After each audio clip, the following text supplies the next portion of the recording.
Someone just told me, another writer friend just told me that she couldn't write about sex, and I told her in return that was all I could write about. So maybe this piece explains it. A history. When Tanya Anderson spent the night and told me, half asleep, to use my finger and pretend like it was a boy, I did.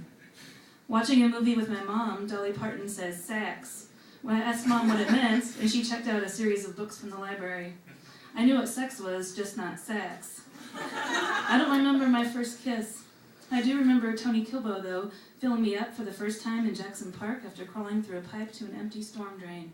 We couldn't look at each other, looked instead at the quiet riot lyrics the high school kids painted on the wall, stared at that rectangle of light like a mail slot to the street, listened to the cars. I'd get up early to go running, sometimes sneaking through the patio door and crawling into my boyfriend's bed in the basement, 5 feet from his snoring brother. Everything still. Hot after crunching through snow in blue lycra. The red roar in my head. We had sex on the laundry room floor, thin carpet over cement. In college, I'd get drunk and sleep with men I already cared about as friends, but then I'd cry. And sometimes they weren't good friends. My roommate, passing me in the kitchen, said casually, I masturbate. I said, me too, although I didn't think I was doing it right. She had shiny hair and straight teeth. I had sex with the love of my life 3 times a day, almost flunked out of school. We went out to eat a lot. Depression hit. What do you do when you can't enjoy yourself? We didn't touch or talk. Years passed.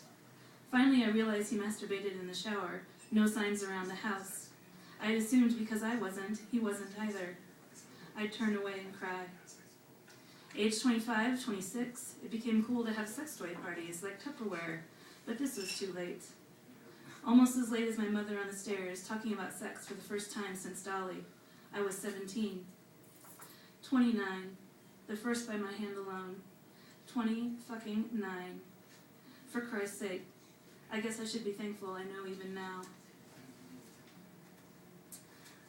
This next one is just kind of fun. Some of you probably know the webcomic artist Natalie D. So when I grow up, I want to be Natalie D. If I were Natalie D., I might not have back fat. Then again, I might. If I were Natalie D., I could think about hot dogs, diet soda, and small furry animals all day long, and snakes.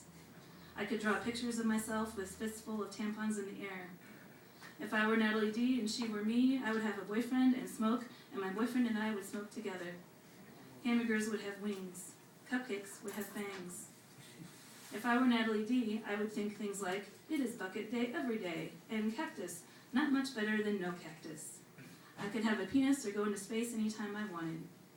My boyfriend and I would play games like, what's in my pants? Or, don't call me Larry, Larry. And one of my eyes would squint more than the other. Actually, it does.